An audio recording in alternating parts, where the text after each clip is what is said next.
Olá, hoje o nosso assunto vai ser sobre 40 parábolas de Jesus comentadas. Mas vamos ver algumas partes, né? Que antes de a gente iniciar as parábolas, precisamos entender o que são parábolas, né? Esse estudo envolve para que a gente venha se apropriar dos textos bíblicos para, com segurança, quando o Espírito Santo de Deus nos usar, ministrar em nossos corações de tal forma que haja transformação. Porque a palavra pregoada ela tem que haver transformação, não só de quem ouve, está lá, né, ouvindo o pregador, mas quem também está transmitindo a mensagem, né? Tem que haver uma mudança, tem que tocar em alguma área, seja para refletir, seja para ser um ensinamento, seja para pensar se está fazendo certo ou errado, seja para absorver alguma coisa.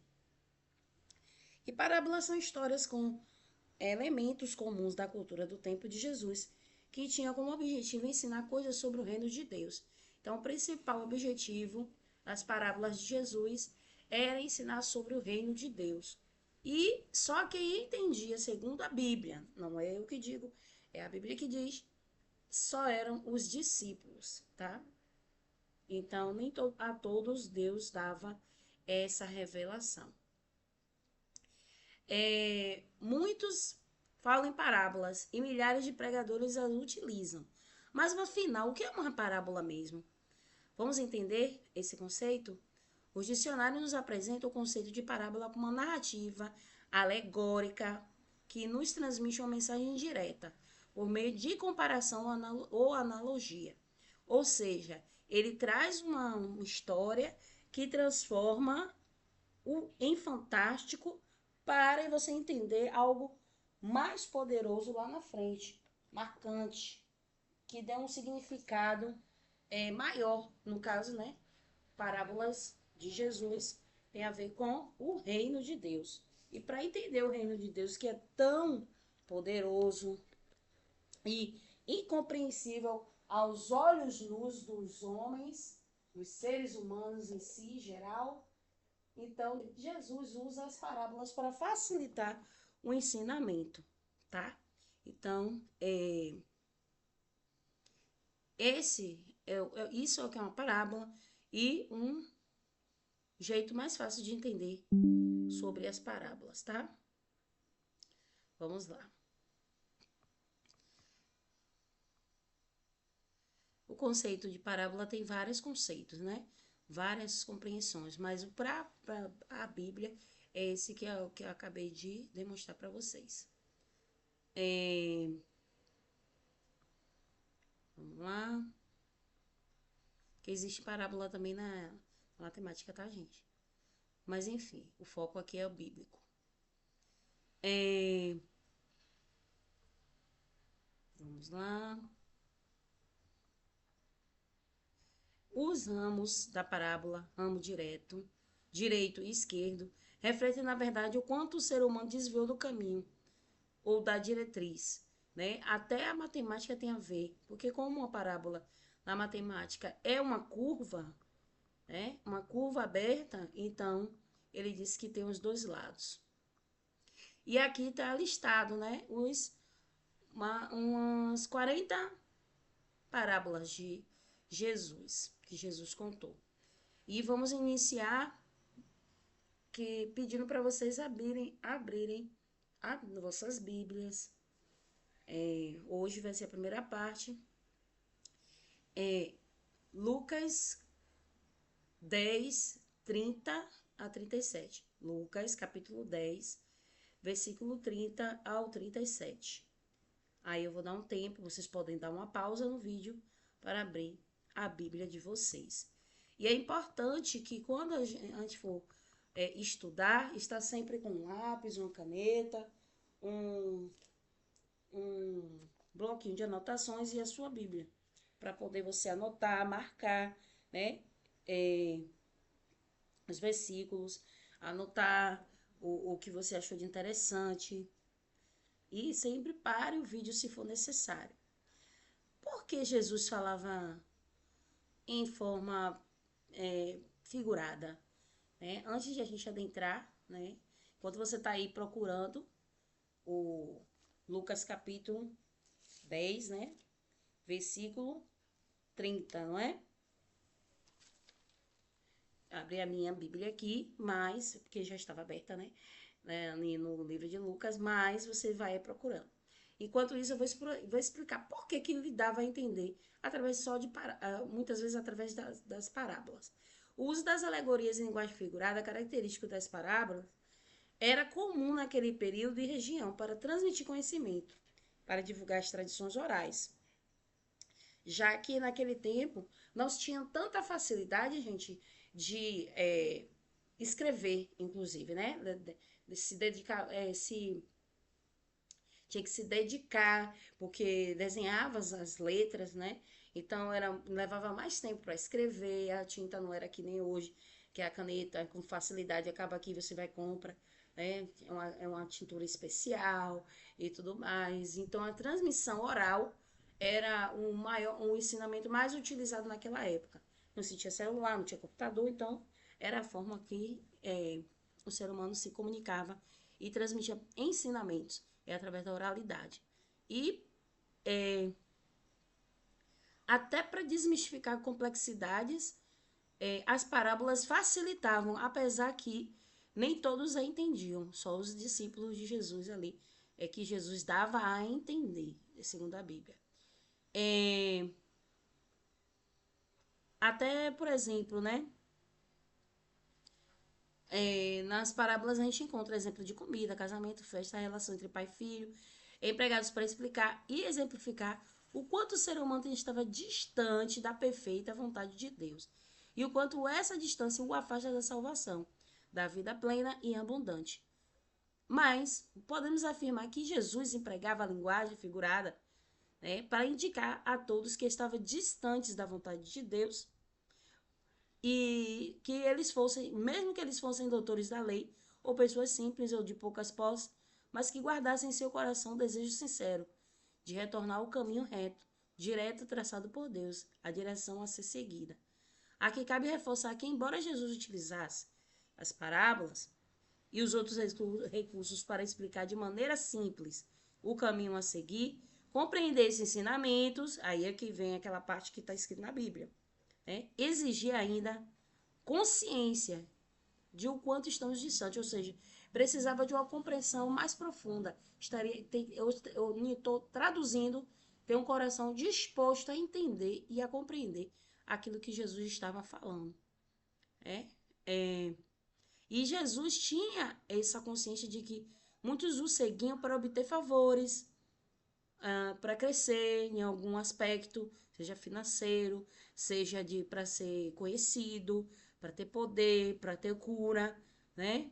E, e muitos ali não haviam interesse de alcançar o significado das parábolas. E às vezes alguns até tentavam distorcer. Mas sempre reservavam um momento especial para explicar detalhadamente uma delas aos seus discípulos. Aos discípulos ele dava a entender. Então, como relatado no livro de Marcos, capítulo 4, versículo 33 ao 34, garantindo que esses ensinamentos serão repetidos e reproduzidos até a consumação dos tempos. Ou seja, ia atravessar o nosso tempo, né? Chegar até a gente. Bom, vamos para a primeira parábola. Creio que você já abriu a sua Bíblia, já está com o seu material em mãos. E essa parábola, ela está assim, bem representada. Como são poucos versículos, eu vou ler e você vai acompanhando. Versículo 30. E respondendo Jesus disse: Descia um homem de Jerusalém para Jericó e caiu nas mãos dos salteadores, os quais os despojaram e, espancando-o, se retiraram, deixando-o meio morto. Versículo 31. E ocasionalmente descia pelo mesmo caminho certo sacerdote, o qual ao vê-lo passou de largo. E de igual modo, no versículo 32, viu? E de igual modo, também um levita, chegando àquele lugar, o qual ao vê-lo passou de largo. Versículo 33. Mas um samaritano, que ia de viagem, chegou ao pé dele e, vendo-o, moveu-se de íntima compaixão. Observe cada palavra que a gente está lendo. Versículo 34. E aproximando-se, atou-lhes as feridas, deixando-lhe. Não, me perdoe. Deitando-lhes azeite e vinho. Então, pondo-o sobre a sua cavalgadura, levou-o para uma estalagem e cuidou dele. Versículo 35. E partindo no outro dia, tirou 2 dinheiros e deu ao hospedeiro. E disse: guarda dele, e tudo que ele que mais gastares pagarei quando voltar. 36. Qual, pois, destes 3 te parece que foi próximo do que ele que caiu nas mãos dos salteadores? Versículo 37. E ele disse: o que usou de misericórdia para com ele? Disse, pois, Jesus: vai e faze da mesma maneira. Amém? A gente tem que entender que algumas Bíblias não veem a divisão, dizendo o bom samaritano. Porque existe uma conversa, para chegar na parábola, existe uma conversa. Mas quando a gente vai pregar, não precisa a gente ler o texto todo, mas o que Deus quer falar naquele momento. Num estudo é necessário ter o texto todo, mas quando a gente vai pregar, não há necessidade muitas vezes. E aí eu vou trazer para vocês, né, que tem alguns significados aqui que o próprio Deus traz. Ou seja, primeira coisa, explicar para o público o que é uma parábola. Segundo, quem é samaritano, né? Sabemos que os samaritanos são habitantes de Samaria, que lá no Velho Testamento, um dos reis compra um monte e chama de Samaria. E depois, quem vai morar em Samaria, sabemos que são os judeus, aqueles judeus que são reclusos, que são excluídos, né? Eles, como é que eu posso dizer?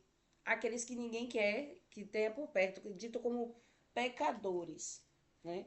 Que naquela época tinha como é que eu posso dizer? Esse preconceito, né?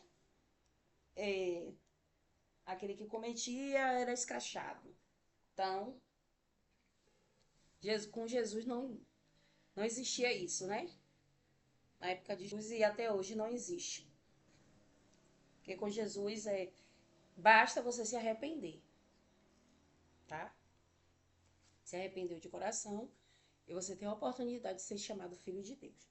Então, é importante também na hora de pregar, né, explicar se tem em outro texto, né? Como é que eu posso dizer? Se tem outro texto que fala sobre a parábola de Jesus, essa parábola em si. No caso do bom samaritano, em Lucas, tá? Qual é o foco dessa parábola? Isso eu tô falando porque aqui é um estudo, tá?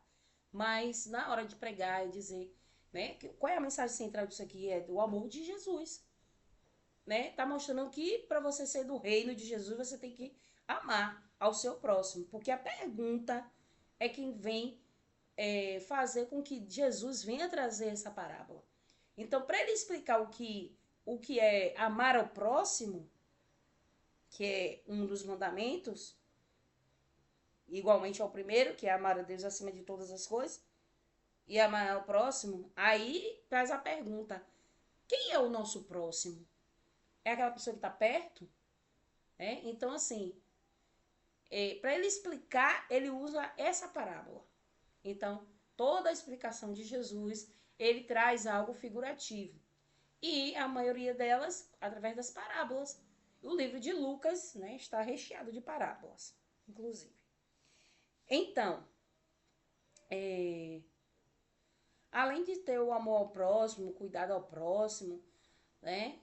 Jesus também conta essa parábola para que você tenha uma noção de que praticar boas ações não é para você juntar, não é para você ser salvo, mas você faz isso porque você é salvo. Você sente alegria em ajudar porque você já foi ajudado também através do sangue do Cordeiro de Deus. Ou seja, a alegria de ser de Cristo faz com que você também queira que outros queiram servir a Jesus. Anunciar as boas novas. E às vezes a gente pode anunciar as boas novas através de um gesto que a gente venha cometer com essa pessoa de bondade. É importante frisar que a Bíblia diz que é para a gente fazer para Deus e não para os homens. É claro que a gente deixa bem claro que a gente tem que respeitar as autoridades eclesiásticas, inclusive. Mas, caso essa autoridade esteja debaixo de julgo desigual, seja em maldição, o que cabe a você não é discutir com essa autoridade, mas trazer para ela até um esclarecimento, uma direção, se juntar a ela para estudar, para que ela venha entender e compreender aquilo que ela ainda não compreende. Por isso vem dizendo, lá no livro de Oséias, o meu povo perece por falta de conhecimento. Porém, contudo, todavia, né, se essa autoridade eclesiástica, que geralmente são pessoas que têm um cargo acima do seu, não quiser ouvir, é necessário que você vá para o joelho orar e Jesus entra com providência, para que seja feita a vontade do Senhor. Porque não adianta a gente estar debaixo de jugo desigual. E essa parábola, ela mostra que Deus cuida da gente, tem uma visão por igual. Claro que depois que você vem para Jesus, ele separa você do mundo. Então você é herdeiro. Herdeiro e a pessoa que não é herdeiro são pessoas diferentes. Quer dizer, eu vou dar um exemplo. Aí, tá vendo como é que entra as parábolas? Deus quer explicar de forma simples. Se você, que está me ouvindo, é pai de 2 crianças, essas crianças crescem, você tem um terreno, aí você pega e faz o quê? Um testamento e dá. E metade é de um, metade é de outro. E você morre, quem vai herdar são os filhos. Não é verdade? Porém, contudo, todavia, se tiver um outro rapaz que mora do outro lado da rua, que não é seu filho, que somente ali gostava de conversar com você, que estava ali sempre você orientando, ele tem direito à herança? Não. Mesmo que você não coloque no testamento, os seus filhos são os herdeiros diretos daquela situação, dessa situação que eu propus. Pai de 2 crianças. Significa que os filhos têm por direito na justiça a ser donos daquela propriedade. Né? Isso eu estou dizendo um pai com 2 filhos, acabou. Não estou falando de mulher, não estou falando de ninguém. E aí tem um vizinho que você gosta muito, mas não botou no testamento ele. Mesmo porque ele teria uma parte menor. Mas o normal é que os filhos herdem a herança, mesmo sem nada escrito. Então, esse filho, essa pessoa que você amava muito, considerava filho, e que não deu nada, e que não falou nada, não tem como ele herdar. Entende? Então, a mesma coisa é Jesus.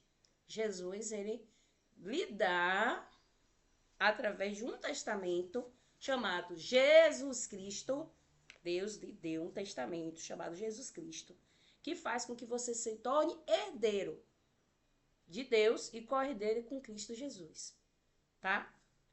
Então, as parábolas é para isso. Assim como eu usei uma história, Jesus usava as parábolas para... que são histórias, as parábolas são histórias, para configurar o reino de Deus. Então, é importante dizer que existiam 3 personagens nessa história, onde tinha, principais.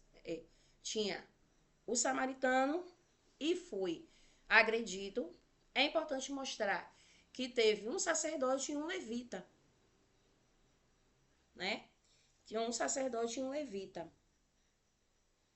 E, e o homem que foi agredido, me perdoe.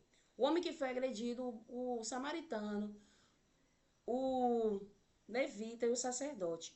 Tivemos 4 personagens aqui. São 3 principais, porque os 3 principais são essas pessoas. E que, se diga-se passagem, se a gente for olhar, são 3 tipos de crente, tá? Não é do mundo. Você está falando aqui de crente. Né? Isso aqui é para quem está em Cristo. Né? Ou que se diz. É uma parábola profunda que muitas vezes ninguém dá nada. É, você, você poderia ver 3 pontos importantes sobre o samaritano, por exemplo. O samaritano, ele parou para se preocupar com o outro, sentiu o que o sacerdote e o levita não sentiram, e ele fez o que o sacerdote e o levita não fizeram, tá? 3 pontos importantes que o samaritano fez. Porque é importante a gente parar para escutar o outro.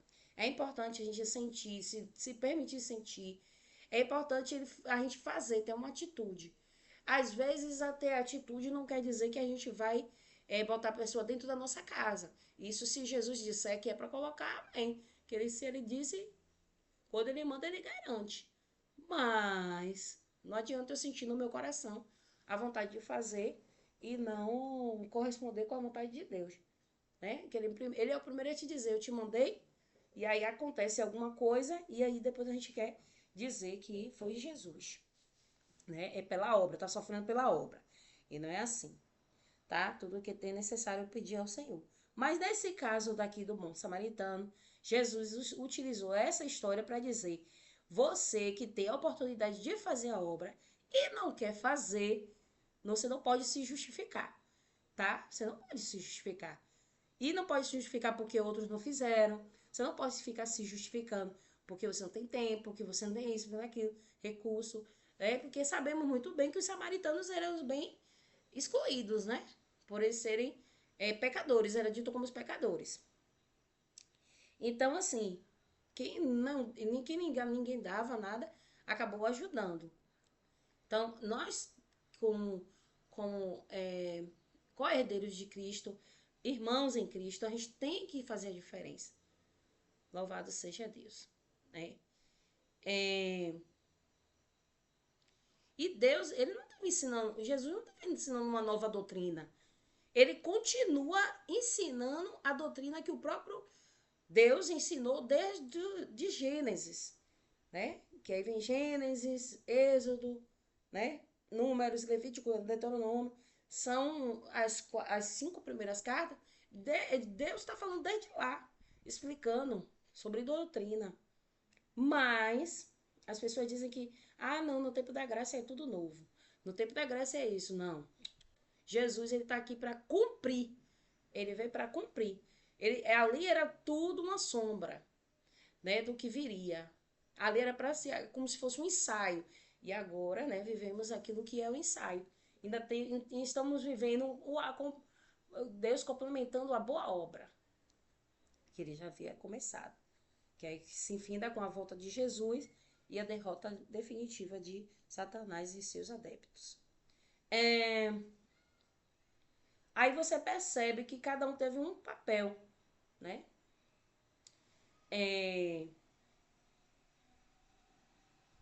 Na verdade, que o doutor da lei, ele instiga, inclusive, Jesus a trazer essa parábola, né? Ele é que interroga Jesus, né? Então, nem sempre quem sabe mais é quem está mais próximo de Jesus.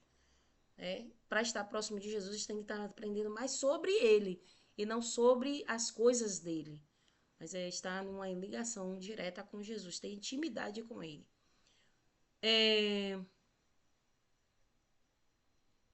Deixa eu ver, deixa eu ver, deixa eu ver. Deixa eu ver. Sobre o samaritano eu já falei. E aqui, o levita representa, né, segundo aqui o nosso apostila, O levita é aquele que é envolvido com o culto de adoração a Deus. O sacerdote é aquele que oferecia sacrifícios a Deus.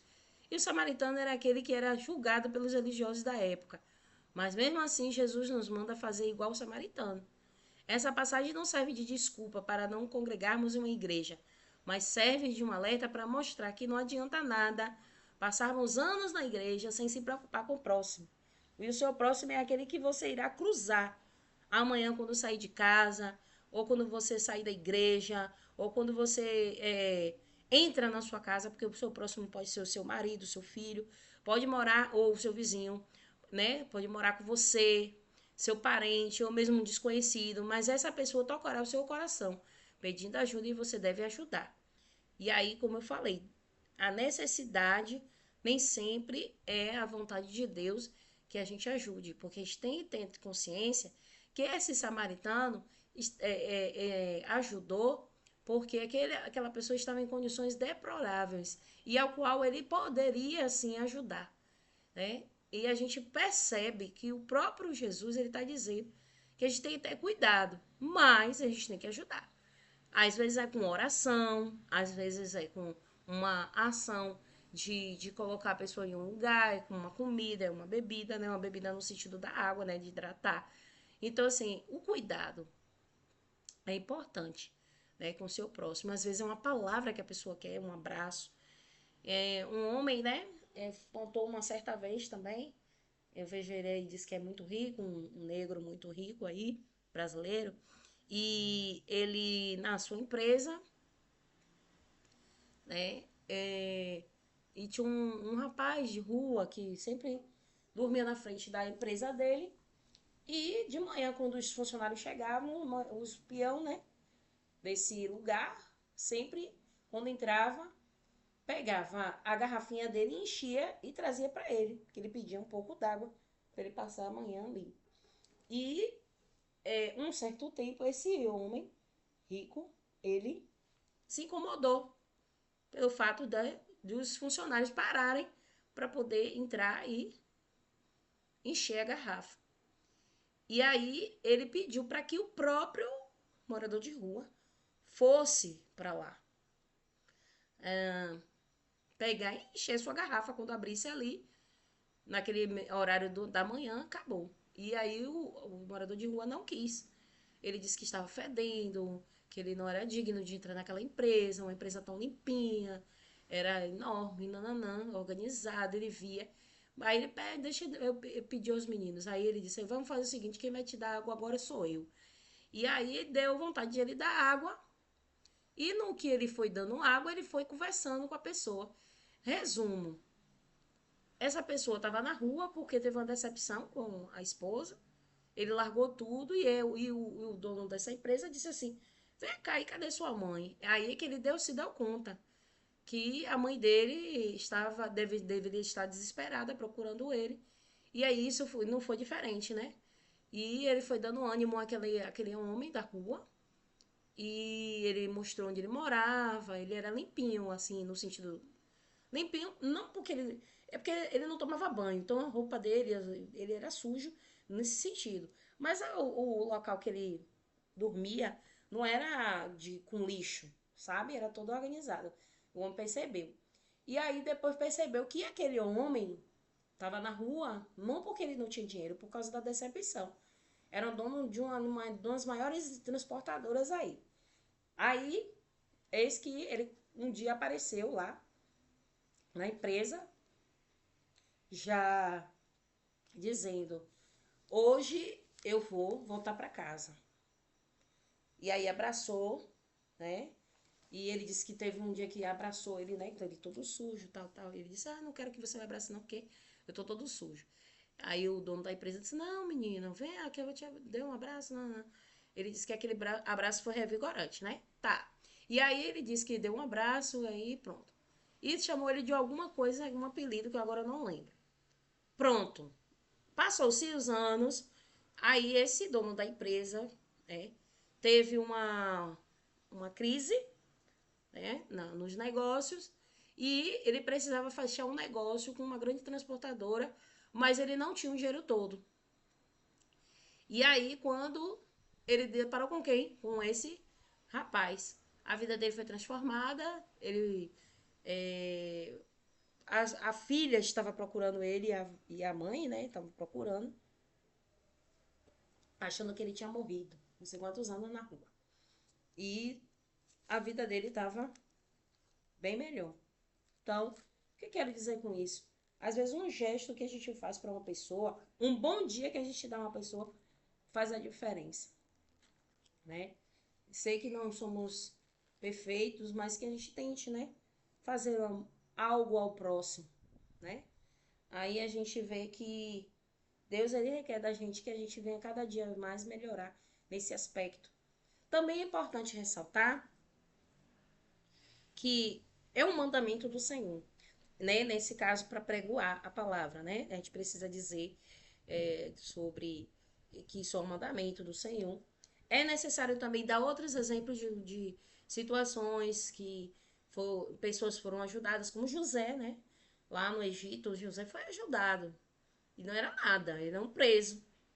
E foi ajudado. Potifar colocou e depois ele foi preso de novo. E mesmo assim, né? Teve a chance. Então aquilo mudou a vida de José. E aí vai dando outros exemplos. É necessário também que a gente faça um esboço, né? Mesmo que a gente não olhe para o esboço, mas aquilo vai ficando e o Espírito Santo de Deus vai nos enchendo. É importante também você grifar palavras que você não entendeu, perguntar a alguém que conheça para saber o significado também, ou para você saber a pronúncia daquela palavra, né? Porque às vezes não é uma questão de porque é uma palavra que é complicada, uma palavra que a gente não vê com frequência. Então a gente fica meio perdido, porque senão você perde o sentido todo do texto, né? E observe que o Espírito Santo de Deus ele trabalha com aquilo que a gente vê. E que inclusive a gente vê pessoas que não sabem ler, mas que na hora o Espírito Santo de Deus mostra a palavra e mostra ela lendo. Mas se ela for ler outro texto, ela não sabe ler. Mas o Espírito Santo de Deus faz ela ler a palavra. Então, todas as pessoas que eu conheço que não sabem ler, o Espírito Santo de Deus dá a entender a palavra. E a pessoa lê a palavra. Não joga no ouvido da pessoa e diz não. Né? Dá para ela ler. Né? E eu não estou falando de pessoas cegas. E olha que pessoas cegas ainda usam o braille. Enfim, esse é um estudo importante para mostrar para vocês que é importante a gente estudar a palavra, porque ela vai nos transformando, vai nos mostrando, nos continuando, enquanto a gente está se aprofundando nela. A gente se aproxima mais de Deus. É a mesma coisa de você pegar um diário, digamos que eu vou pegar o diário de Maria. Aí meu nome é Beth. Aí Beth pega o diário de Maria. Maria tá ali, que falou sobre ela. Né?